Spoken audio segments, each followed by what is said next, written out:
the Indiana Pacers and Tyrese Haliburton do it again. I'm not sure where to rank this one. I want to say it's the most improbable one, but I don't even think that's true. But the opponent makes it crazier.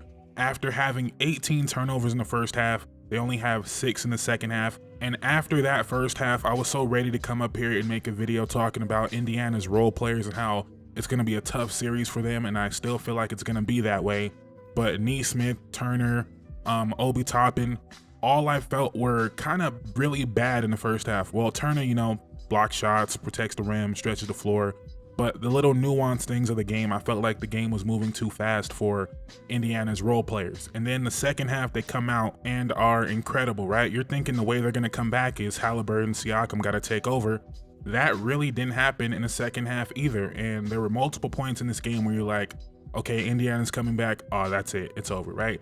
Mainly being Miles Turner banks that three, and you're like, okay, they're about to do it again. It's going to be one of those nights. And then he misses the wide open three that would have cut it to 1, and you're like, yeah, it's not gonna happen. OKC's too good. Then it's the crazy scramble out of bounds play. You're like, okay, they're gonna give Siakam 2 free throws. They're gonna call a foul there. Indiana's gonna win. They're gonna do it again. And then they say no foul. Then they get a stop on Shea and a Haliburton pull-up mid-range jumper that he doesn't take, but is elite at that shot. And this might be the series where he needs to take that shot. And I know it's gonna sound easy for me to say now, it's gonna sound like hindsight, but I promise you guys, I felt like this in the moment, that OKC going to Case and Wallace and OKC in general playing small in this game, to me didn't really make sense, because that allows for Indiana to play the brand of basketball they wanna play. And I kinda get it, you wanna nullify the rim protection with Miles Turner, you wanna spread them out. And OKC did a great job of that. They were getting to the rim at will in this game, but you were speeding the game up and giving Indiana more possessions. When OKC is the best in the NBA at, we're gonna grind this game down to a halt. We're gonna score on mid-range buckets. We're gonna get offensive rebounds, and you're not gonna be able to score on us in the half court. And Indiana, for the most part, really couldn't. But late in the game, they were running out on OKC. And it also showed up by giving up offensive boards to Siakam down the stretch when Nembhard airballed. Siakam right there, put back, game within 1 now.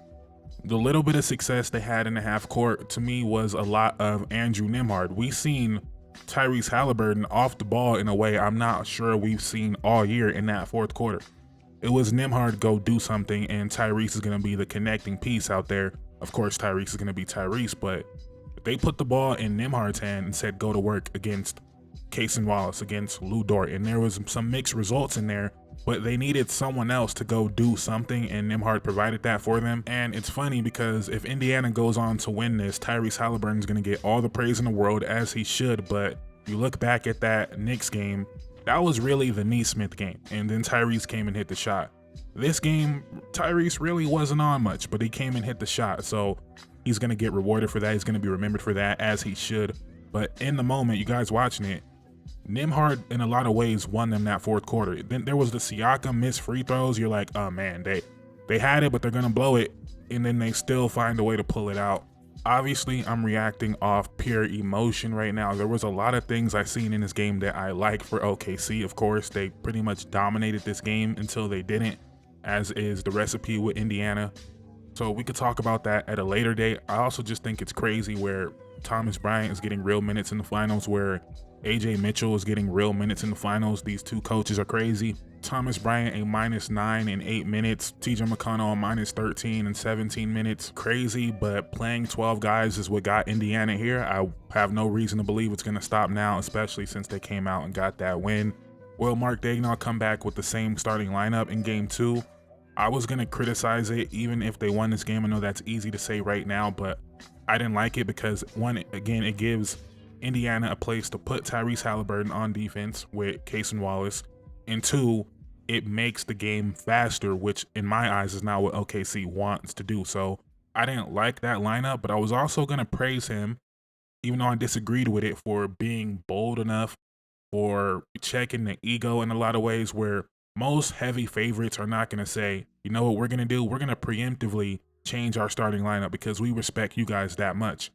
Do I think it backfired? Yes, but I admire the willingness to do that. And also, you're going to see people come out and criticize Shea because people are so fickle, right? They're going to say Shea took too many shots. They're going to say he was, you know, whatever, right? But that's what works for them usually when they play bigger. Because when Shea misses those shots, Chet, they are there to go get those boards. OKC went small to close this game, and those aren't the best shots when there's no offensive rebounder to go get it. If you go back to those 08, 09, 2010 Lakers teams, they allowed Kobe, you go take these crazy shots. You know why? Because Powell, because Bynum, because Odom, they're gonna clean it up. When you go small, Shea's superpower is less of a superpower, if you guys get what I'm saying. And usually teams go small to put more playmakers, to put more shooting, to put more creation on the floor. That's not really the case with OKC, where Ihart is one of their better passers, is one of their better finishers, where Chet is maybe not one of their better shooters, but he's someone that can make something happen. You put Shea on the court with a bunch of guys that don't really do much off the dribble. What is the advantage of going small there? You're not really spreading the floor all that much more than having Chet out there. I don't believe so. So I felt like that was a mistake. I felt like that before they lost the game. So people are going to have hindsight with that, but I promise you guys that's how I felt before the collapse happened. Now with Indiana, they've had these comebacks before, right? And it always feels like, oh, they had these crazy comebacks and they eked out the win. When that's not really, they had a crazy comeback in game 5 to beat Milwaukee, to beat them in 5. They had the crazy comeback in game 1 against Cleveland to win in 5.